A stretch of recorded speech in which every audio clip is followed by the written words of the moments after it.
Now, in order to create your website for your Form 5 SBA, IT SBA, there are guidelines in my website, itallstars-fast.weebly.com.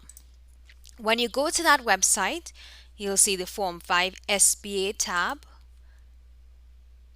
and then you will see information on how to create your website.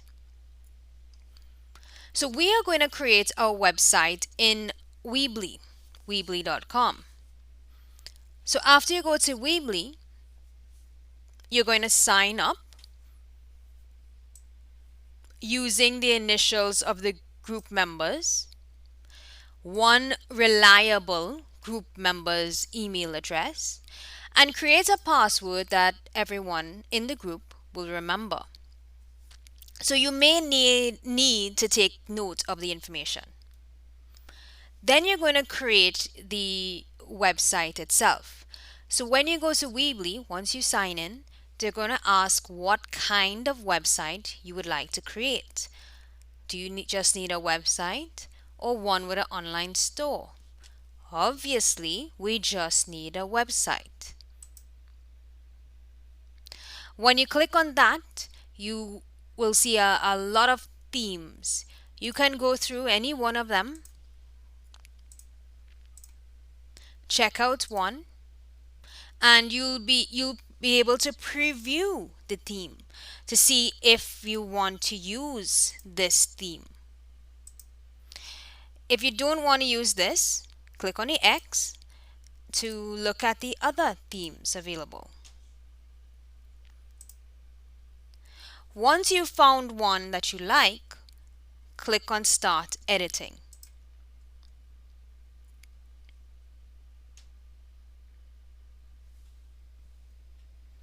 Now here it's creating your website for you. And you're allowed to build or create pages. Now it's asking me to set up a domain name, asking me to set up the web address. Again, we have guidelines for setting up that web address. We are going to select the free option, the free subdomain, the same domain I actually use for my website. So you're going to look at a web address that describes the website you want to build. So for your IT SBA, you are given a certain case, a certain scenario, and you need to build a website for that. For our example here, I'm going to pretend I am building a website for Scribbler's Corner. I'm going to advertise Scribbler's Corner's products. So I want to say that. To describe my website, I'm going to call it Scribbler's Corner. So I'm going to start with that. Scribbler's Corner. Now it also says to follow the initials of all the group members. So for Scribbler's Corner is run by myself, Miss Lutchman, and Miss Caldero. So if I want to use we are a group, and I'm going to use our initials. So for your group, you will use your group member initials. And now I'm going to search. So basically I'm calling it Scribbler's Corner and our initials. A number of options come up, but I want the free option.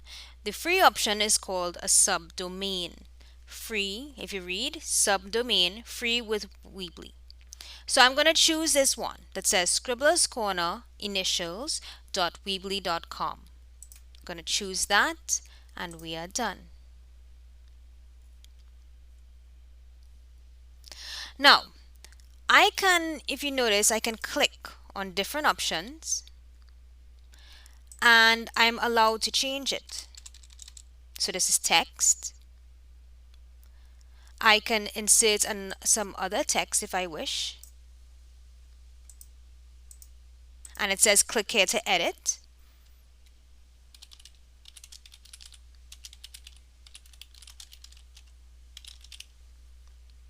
I can insert an image if I wish. If I had one saved, I could have uploaded the image.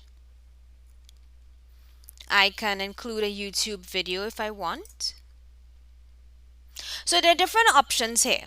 Under the tab Build, there are different options that I can select. Now, each option has an X, so it means I can delete it if I wish. Actually, let me delete the video.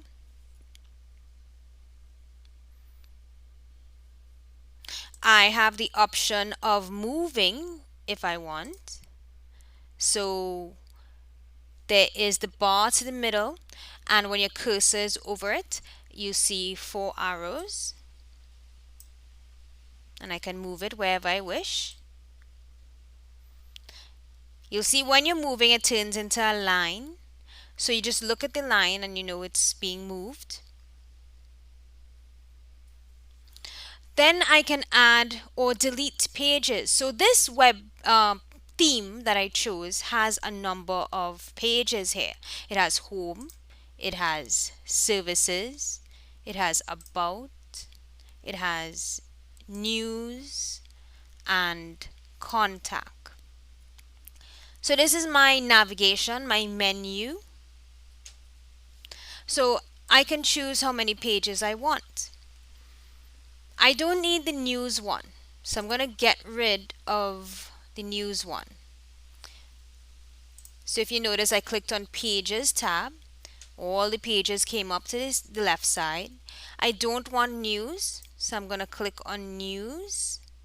I clicked on the 3 dots to the left, and I'm going to delete this one. Delete that web page.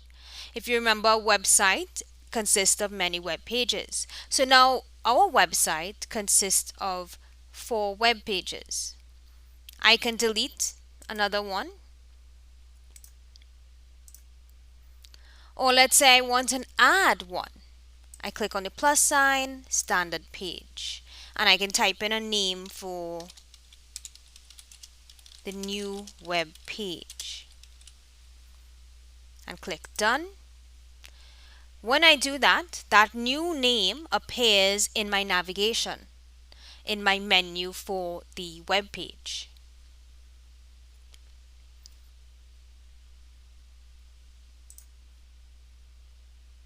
Oh, there's one other I wanted to show you. You can also include a file. So you can build, include a file, and you can upload a file that you have saved on your computer or flash drive. Okay, now that you're done creating your website, or even when you're not done and you just want to see how it's looking, like a print preview, then you can click on Publish.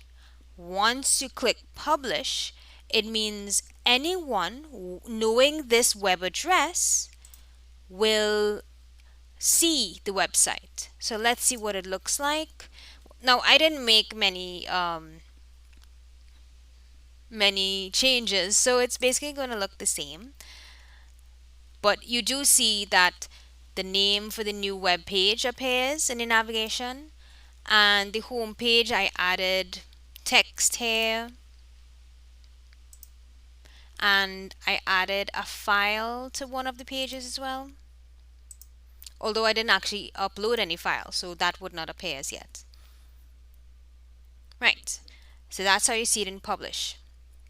And you would notice the web address appears to the top.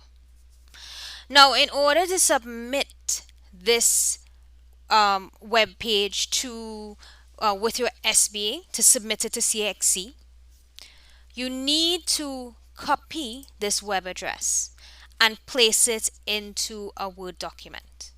So I'm going to copy the web address. So I clicked on it so it turns blue. Right click, copy. Let's open Microsoft Word. And in Word, I'm going to paste. And that's the web address for my my website. Then I have to do screenshots of every page. So that's print screen on your keyboard or you can use the snipping tool from snipping tool in that comes with Windows. So we have a snipping tool. Click new, and I'm going to move, drag and drop over the website. It shows up as a picture, so I'm going to right click and copy on the picture, then go back to my Word document and paste. So I'm going to paste the picture here. So that was the home tab, the home web page. And if you remember, the home web page is your first web page in your website. So let's click on another web page, and I need to use the snipping tool again. So click on new again, and I'm going to drag and drop over the web page, right click, copy, open my Word document, press enter and click on paste. Okay, now I'm going to save this document as my website, and that Word document, this Word document is what you're going to be submitting with your SB. That's what you're going to email to me.